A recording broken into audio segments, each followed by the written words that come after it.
pleasant and safe evening to all of my kababayans. We are here again, gathered persons who have a crucial role in the problem of the country today, which is really the pandemic. This is an update again, weekly, of what we are trying to do. We also continue to respond to the rising challenges in our pandemic, recalibrating our strategies if we must based on science and data. You know, ganito yan mga kababayan ko. There's no magic wand, or if you want a stronger statement, the magic bullet, the silver bullet that will solve our problems. May sinubukan tayo since we are not perfect. So, nandito kami ngayon para mag-usap uli kung ano ang yung hindi maganda. Once that, the ones that we see fit changing, and yung unahin kung sinong dapat iwan. And gusto kong ipaalam sa lahat that as upon my oath of office, huwag kayong mag-alala. Lahat ng pera dyan na gastos dito sa away ng COVID ay ma-account. I will hold myself responsible for this sole and solemn duty of answering for and in behalf of the Executive Department of all the funds that were spent in the fight against COVID. Huwag kayong mag-alala kasi yung may kulang o nagkulang, kukunin natin balik sa kanila o hindi. I assure you, I will be the one to endorse the case to the prosecuting office. Ako ang magpirma mismo. If we have through with the investigation, allow the Secretary of Justice to complete his investigation, and his signature on the endorsement will be accompanied by my signature, and that will ensure na ang mga pera makita ninyo paano ginastos. I am asking the National Task Force on COVID-19 to properly report on how all the funds were spent and their intended purpose. Mga kababayan ko, do not mix up everything. Itong iskandalo, lalo na itong pera para sa kabutihan ng katawan ng tao, dalawa ang lumalabas sa limelight ngayon. Yung PhilHealth ang dapat imbestigahan, ang dapat i-prosecute lahat at dapat ikulong.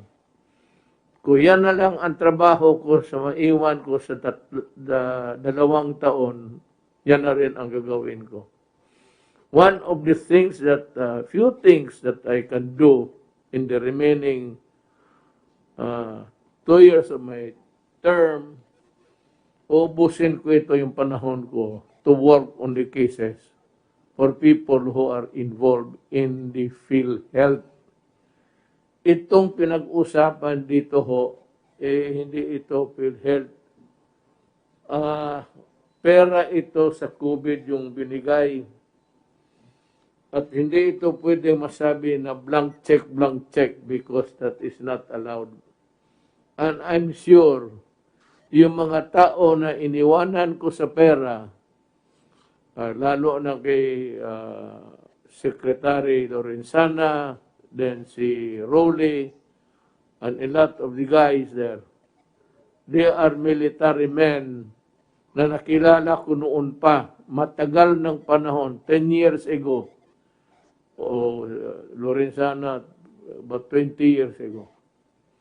Alam ko, Rowley, they are a bunch of an honest person.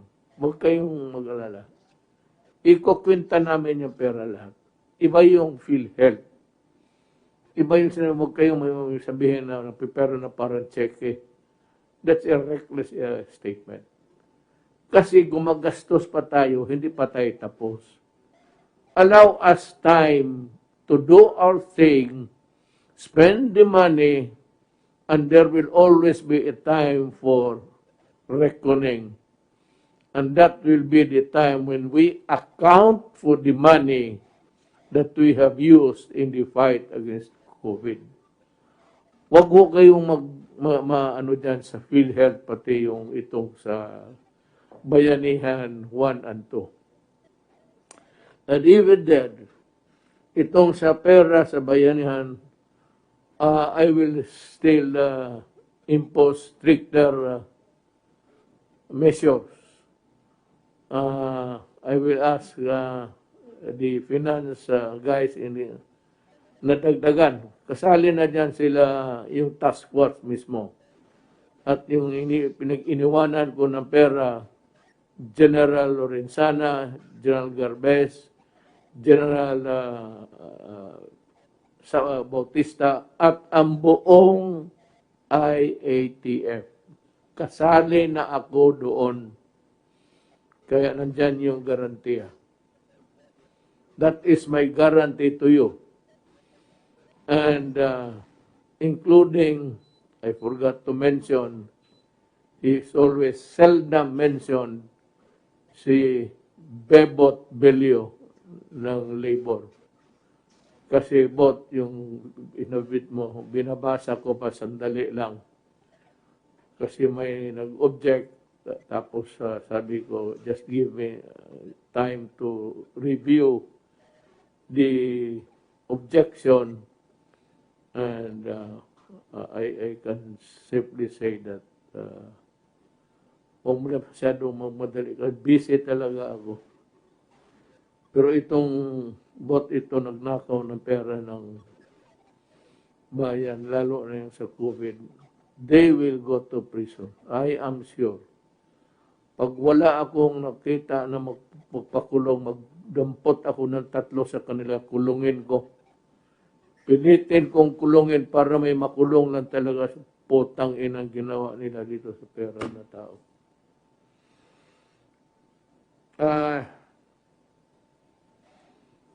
Sa pagka-ngayon, sa lahat, not only the COVID mechanism, yung PhilHealth, lahat, DPWH, Agriculture, DND, ipapublish yung mga, so they must prepare well in advance, because I would require them to publish in the newspaper, sa 3 newspaper of general circulation. Mamili na kayo kung anong newspaper gusto ninyo. Ipapublish ko ito, ang mga bibilihin. At pagkatapos, ipapublish ko, pagkatapos sa notice, sino yung bidders. Ipangalan nila. I want them na kung saan sila nakatira. In the same manner dyan sa customs ngayon, yung mga consignment na sa mga pangalan lang, hindi na pwede yan ngayon. Somebody must stand for them. Or, if need be, their lawyer. their lawyer together with their clients. Kasi yung lahat ng mga binibigay ninyo na mga address, pagpuntahan ng mga tao ng customs, wala. O alam nila o hindi nila alam. Let us have Jagger. Sabi nila si Jagger daw ay corrupt. Well, that is just a statement. We will know, I said, when the time of reckoning comes. And that is that we will make everybody account for the money of government. Itong sa cabinet, another publication sa disbursement nila, kung ilan ang ginastos nila ngayong buwan na ito. O gusto mo, every 15 days para mas maganda. Every 15 days, you would know how much a department has disbursed money of the people.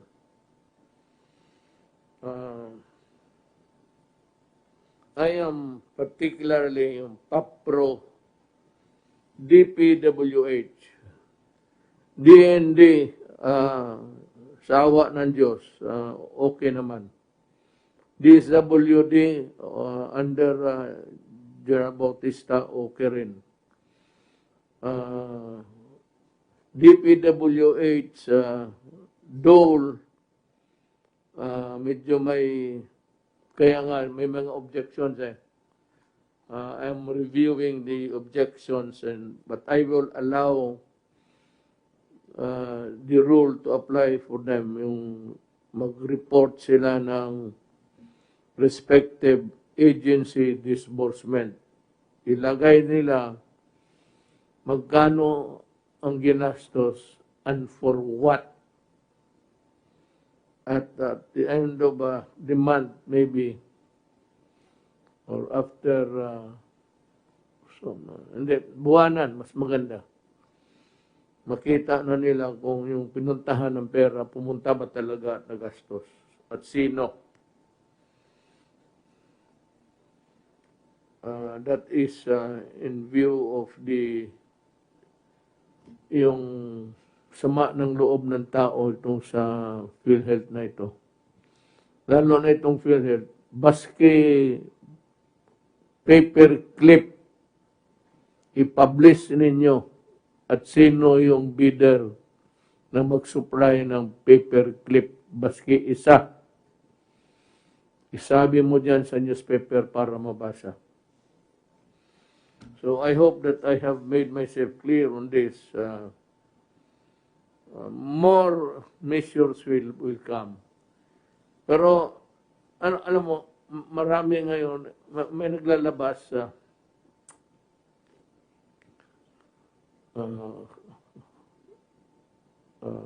revolutionary government, tapos ako ang sinasabi na wala akong pakialam niyan, wala akong kilala ng mga tao na yan, at hindi ko yan trabaho. At ito naman kay Lenie, that in her ending statement, said that kung hindi ko daw gawin ng gobyerno, gagawin ng tao. Well, sa panahon itong pandemic, medyo desperado ang mga tao. Tapos nagdagan ninyo ng mga ganon, na wala naman kayong base, sana may ipakita kayo. Please do not add fuel to the fire. You will just destroy government. Huwag ninyong sirain ang gobyerno kasi masisira ang tao. Pag nasisira ang gobyerno, lulutang tayo lahat. Baski na sabihin ba ninyo mamatay ako bukas, it cannot solve the problem of the country. May mga siguro, I think that, ano pa ba?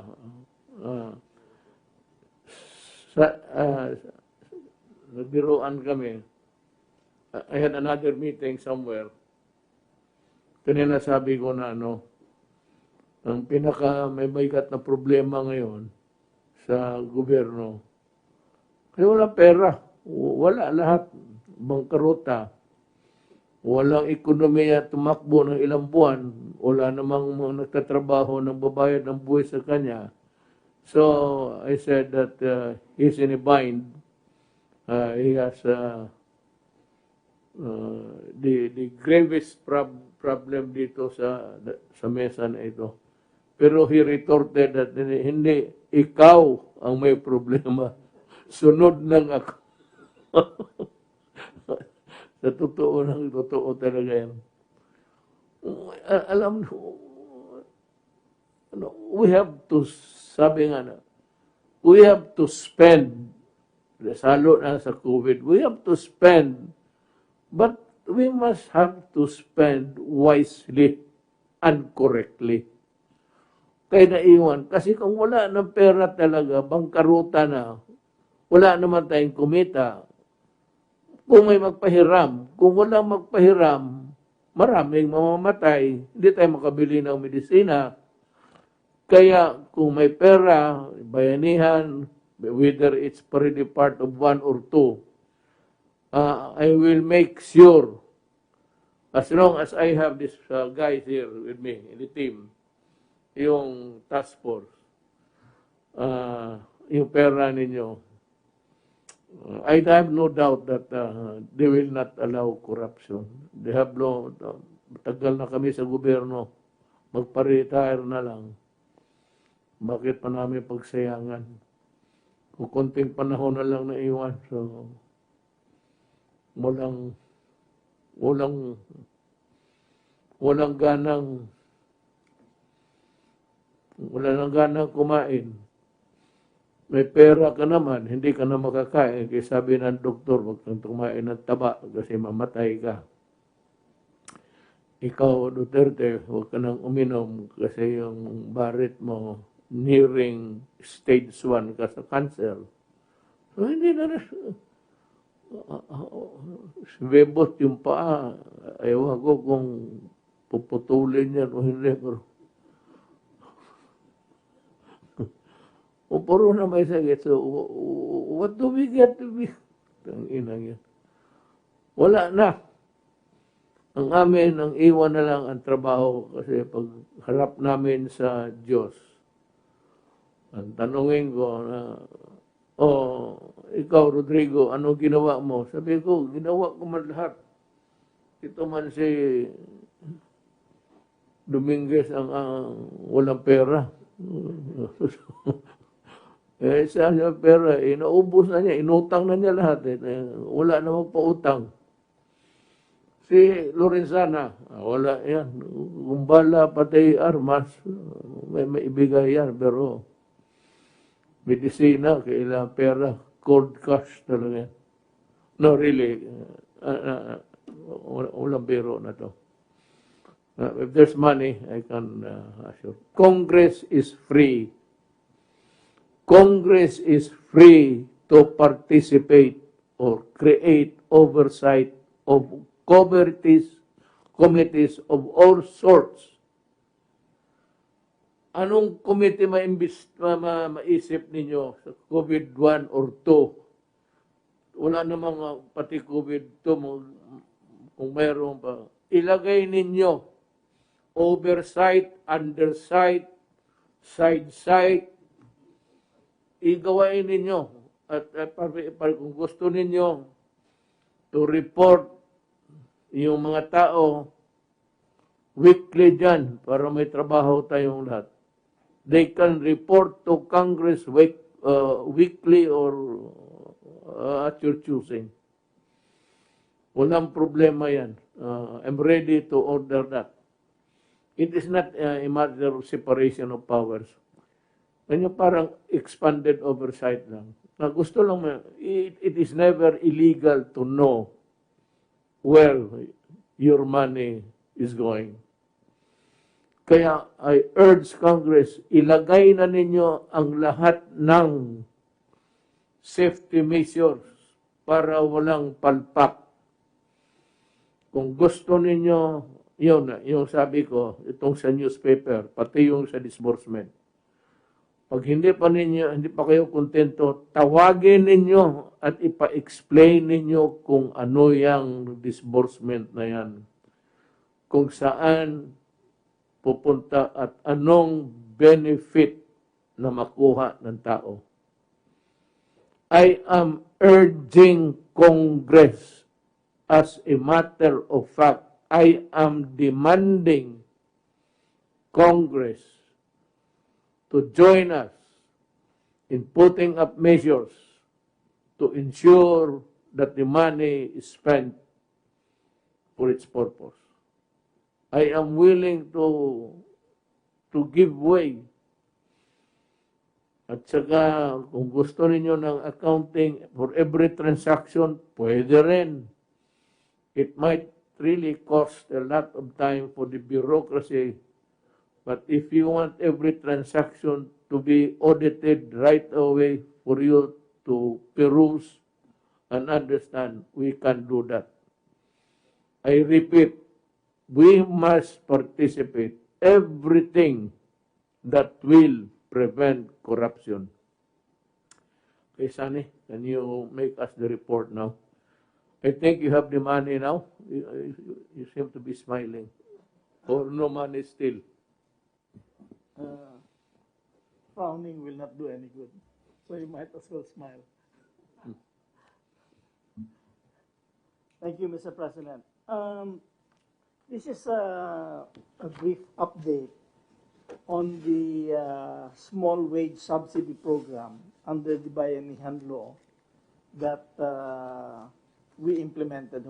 So just to give you a quick update on it. It's up there.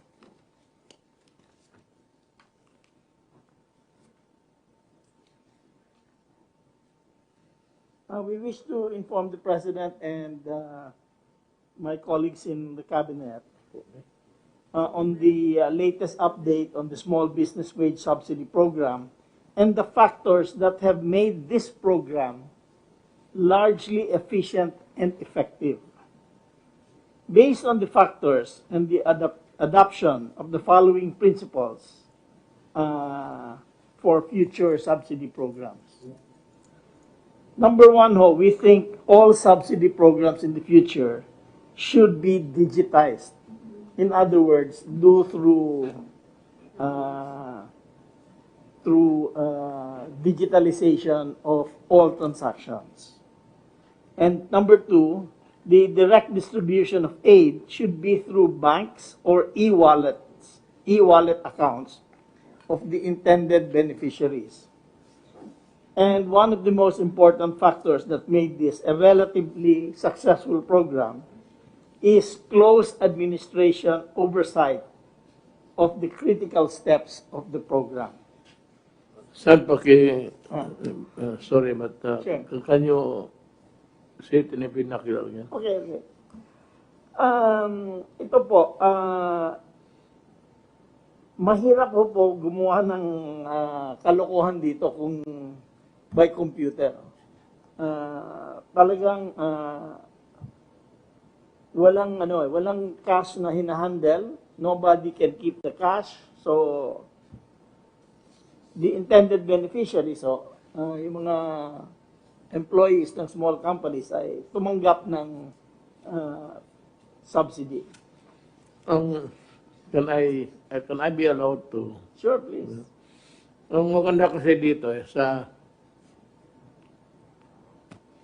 yung wala ng transaksyon na may tao-tao, puro makina na lang at diretso na sa, ang pinaka-importante dito is yung paghulog sa bangko ng gobyerno, diretso ito sa empleyado.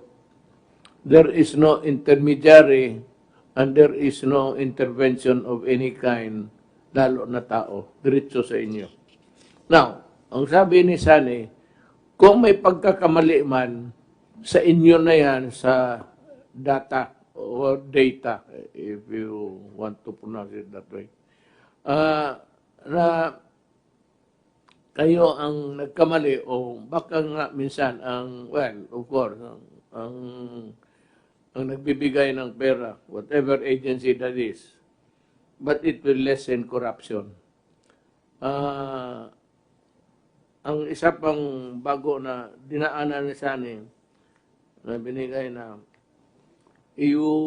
lahat ng departamento ngayon, aside from really yung mga transaction nila, is how much yung na-disburse nila. What is the amount of how much money has been disbursed so far? On total ho? On this program ho? On the program. This program, 41 billion ho. Was disbursed. Yung sa, kumari sa SSS, gano'n. Yeah, galing ho sa, true, ang pera galing sa gobyerno, pero ginamit namin yung sistema ng SSS. Okay. So, SSS itself did not pay. It's the money of the national government. Okay, that's good. So, ang 3 lessons dito, number 1, is management. You set the timeline and you set the milestone. Kung ano ma-achieve at this particular point. Number 2, officials ng SSS, BIR, at saka DBP, at saka DOF, sometimes they met 2 to 3 times a day para lang masigurado na okay yung system, gumagana yung sistema. And finally, kung kailangan, you bring in the experts from the private sector. Hindi natin, government does not know everything. So we brought in people from the private sector here, from Microsoft. Tinulungan din po kami ng Union Bank. By the way, Union Bank, malaking shareholder ho sa Union Bank, ang SSS. So they also helped us. So if you have a problem, bring in the private sector to help you. And you can solve it very quickly. But importante ho yung management na every day you are on top of the situation. Do not let any problem grow big. Okay? Kasi pag malaki na, mahirap na i-correct. So finally, again ho, that's why ho, we took lessons here at pinasok ho namin sa bayanihan tulo na as much as possible, lahat ng tulong sa tao, give it through the banks, through Lulier, so no cash is handled, as little as cash as possible. So walang mangungupit, walang nawawala, gano'n. So again, we learned a lot of lessons here. But ang pinaka-importante, ang management ng system. Good evening, Mr. President. Maybe it's a good time to make a short report to you on what the task force PhilHealth has done so far since the day that you directed the Department of Justice to create the task force so that these big problems at PhilHealth may be addressed immediately. So I'd like to report to you, Mr. President, that all the component agencies of the task force, including the independent constitutional bodies, which we invited to help out in the task of the task force, have all been cooperating and supporting the task force in the discharge of its functions. They all understand the magnitude of the problem, Mr. President, and they also understand the need to effect immediate solutions to these problems. So, Mr. President, the strategy of the task force is as follows. Number 1, we requested the component agencies of the task force to expedite their ongoing investigations or special audits or resolve cases that are already pending with them involving officials of PhilHealth. As a result of that request, the Office of the Ombudsman has already preventively suspended 13 key officials of PhilHealth for cases that had been filed with the Office of the Ombudsman even before the creation of the task force, Mr. President. In addition, the task force itself has been conducting hearings as a group, and we have invited resource persons and witnesses, but we have zeroed in on certain particular centers of fraud. In the hearings of the Senate and the House of Representatives, and also in other fact-finding or investigating reports. We are focusing, Mr. President, more particularly on these centers of fraud. Number one is the IT system of PhilHealth, as described earlier by Sec. Dominguez. Sanya said, this is, as you have said, it's the system that's structured. A good system is good information. If you don't have a good information system, it's not going to work. Okay. Right now, Mr. President, the impression is that the information technology system of PhilHealth is fragmented, and it can easily be manipulated because there is no centralized control over the management information system. Number two, Mr. President, in our areas of focus is the legal sector.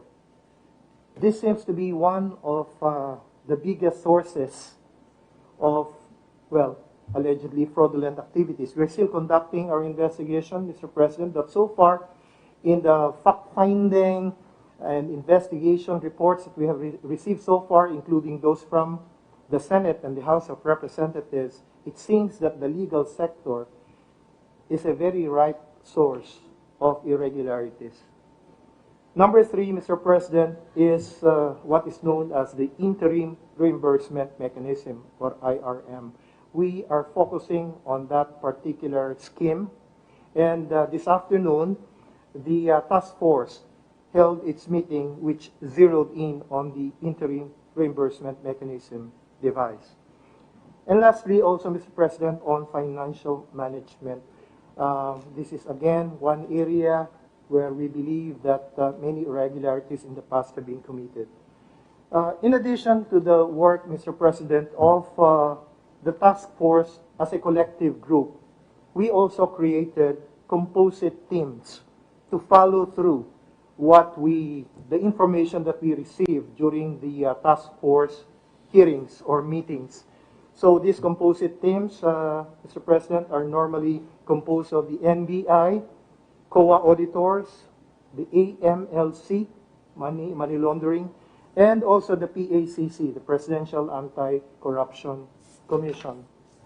Even as these composite teams are going through the process of investigating more deeply these alleged irregularities, we are also conducting lifestyle checks of certain key officials of PhilHealth so that we can relate, we can connect the irregularities that we uncover during the investigation with the lifestyle of these people. So there might be a reinforcing effect. If we see that these guys are probably involved in this particular irregularity, they're making money, and it's being shown in their lifestyle. So, Mr. President, our ultimate objective within the time limit that you gave us is to be able to file legal actions with the Office of the Ombudsman. And also, we will try to make use of the reports that we receive from the Senate and the House of Representatives.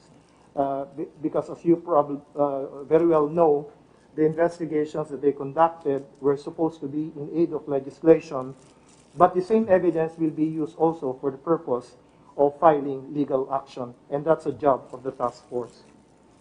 Mr. President, even as we do this, we hope to be able to make recommendations as well for structural reforms at PhilHealth.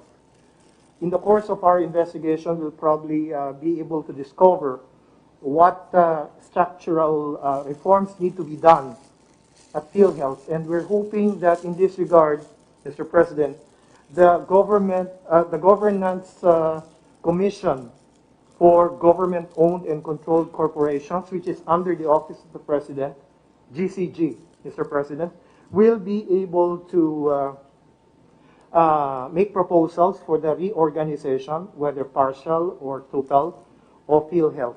More specifically, we have broached the idea to the GCG of creating an interim management committee for PhilHealth. And it's something that probably the Office of the President may direct the GCG to do so that they'll do it more immediately.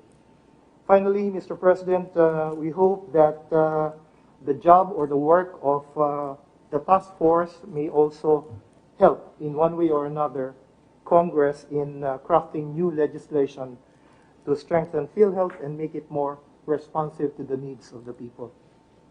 That's all, Mr. President. Okay, let me ask you this.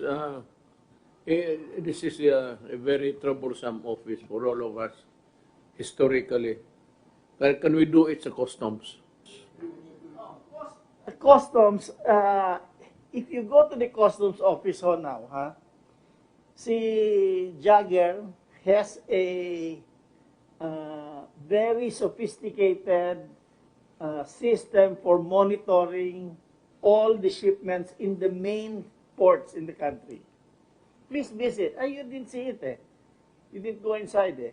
He has done, he's quite advanced sa digitalization. Pero, again, hindi pa perfect. But he's moving towards that. In other words, alam ni Jagger at any time which shipment is being processed in what port. Mm-hmm. So he can, and then they monitor kung magkano ang value ng shipment and how much they collect the taxes. If you use the information well, you can tell which is out of the ordinary, and you can spot that. Now, it's not perfect again, pero it's good getting there. So I think sa SONA you mentioned that e-governance is very important, and I think Senator Go filed a bill on e-governance to eliminate red tape. So it makes it easier for the citizen to deal with you. It makes it easier for you to deal with them. So this is quite an important move. Time to be. We've been training our horses for quite a long time, out of friendship, out of gratitude, helping me. I'm talking about me. Being president, so I had the help of this guy, the support of this guy, the party of what not. Ganito yan kay Jagger. I believe you. Si Jagger naman kasi I told him to fire Humamil.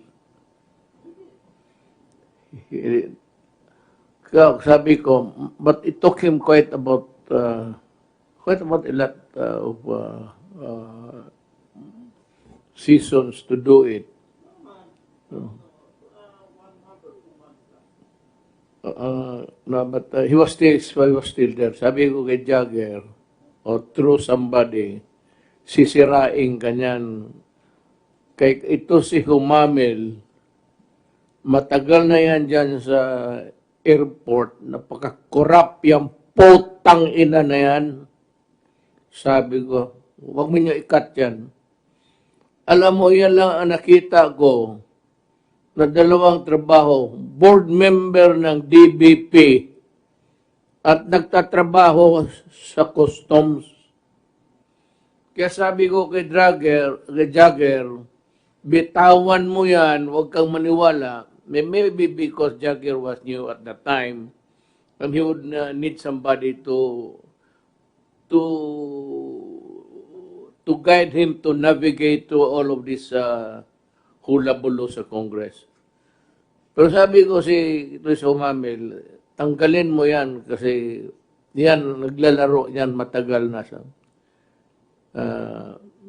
Butit na lang, I think he was also suspended by the ombudsman. Parang double whammy siya. Pero I have to name him publicly for being, ano ba ang tawag ko sa iyo? Sa Bisaya na lang. Putang ina balasubas nga eh. Alam mo bakit Bisaya ka? Ang mahirap sa iyo, sa panahon ko, you took advantage maybe because you helped me. And I want you to repay by just closing my eyes. I cannot understand why he was holding DBP director. At the same time, he was an employee of the customs. Sabi ko kay Drager, bitawan mo yan pag hindi sisirain ka. Ay, malapit talaga siya nasira. O as considering, Jagger was considering of replacing you. Not because of anything. I can vouch na malinis ka. Problem is do not entertain loyalties, especially in government. If you think that that idiot is going to destroy you, you destroy him first. Do you have slides? Yes, Mr. So President. that we can follow you. Mr. President and fellow members of the Cabinet, good evening. The purpose of this presentation is to discuss the fund utilization for the Social Amelioration Program, or SAP, under the DSWD and provide necessary updates regarding the number of beneficiaries served for the first and second tranche. At this point, allow me to begin by showing the summary of the DSWD's total budget for the Social Amelioration Program. For the whole implementation of the program, the DSWD has a total budget of 207.6 billion pesos. This is broken down into the 197 billion pesos released by the DBM, which was sent in tranches on April 2, April 16, and June 24, and the 10.6 billion pesos, which came from the realigned regular budget of the DSWD in order to support the necessary budgetary requirements of the program. The DSWD, along with our payout partners, both in the direct and digital schemes, have been working hard to ensure that the subsidy be distributed to its intended recipients. We remain committed in this undertaking to secure the 100% accomplishment rate. This concludes my presentation. Daghang salamat at mabuhay po tayong lahat. Thank you. It's a very good report. The Department of Labor and Employment implemented 3 major programs, Mr. President, for workers in the formal and informal sectors, and especially the OFWs who have been badly affected by COVID-19. For these programs, Mr. President, we had a total funding of 12,400,000,000 sourced from the DOLE 2020 regular budget, 4.8 billion, Bayanihan 2.5 billion, and the recently released repatriation funds of 5 billion, Mr. President. Nagpapasalamat po yung mga OFW, Mr. President, because we did not really ask for this fund, but we were all surprised when you gave us 5 billion for repatriation expenses. The first major program of CAMP, Mr. President, of DOLE is called the CAMP or COVID-19 Adjustment Measures Program. It is a safety net that provides one-time financial assistance to the amount of 5,000 pesos to workers in the formal sector where there is an employer-employee relationship, regardless, of course, of the status of employment, whether regular, casual, contractual, or even probationary. CAMP has a total budget of 3,311,000,000 plus, sourced from our regular budget funds. It benefited 662,213 workers in the formal sector. We have fully utilized, Mr. President, our funds for CAMP in June 2020.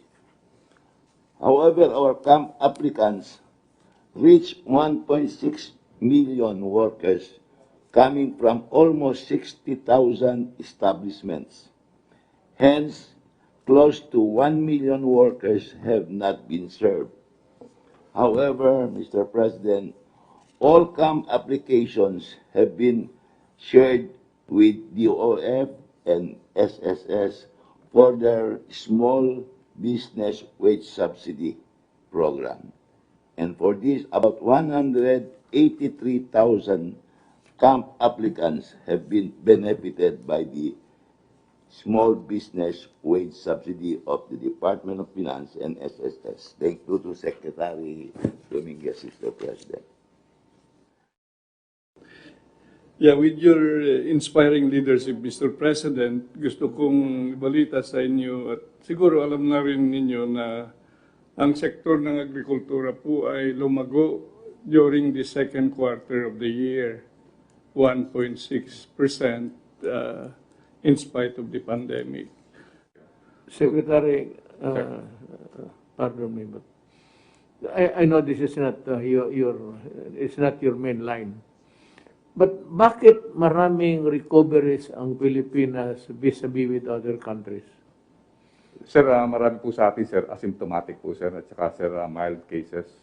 If you will see in the graph, 55,236 cases. Out of that 55,000, 50,000 are only mild or 91.5% po, sir.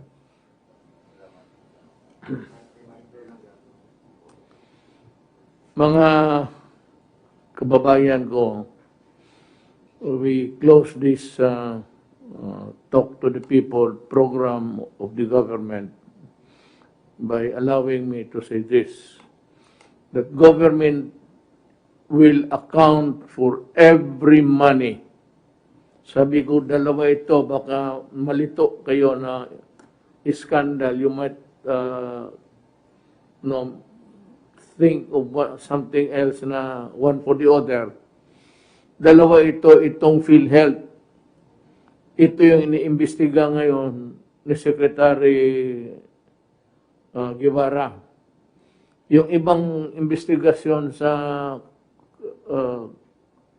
Congress, o bahala sila. Basta ito, ang maglaro dito in the end, it will be filed before the ombudsman. Tapos, yan ang may skandalo, may nakawa ng pera. Itong COVID bayanihan 1 and 2, malinis ito.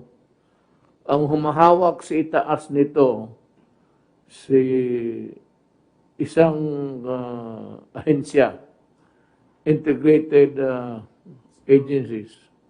Pero ang sa pera, how do I say this? The people that I have tasked, yung binigyan ko ng responsibility, pagtingin ito na para mahusay ang takbo at walang nakukurakot na pera. Ang sa taas nito ay si General Lorenzana. Siya yung Pinakamataas dito sa informal ano namin. Then it's Secretary Anyo, General Anyo. Then it's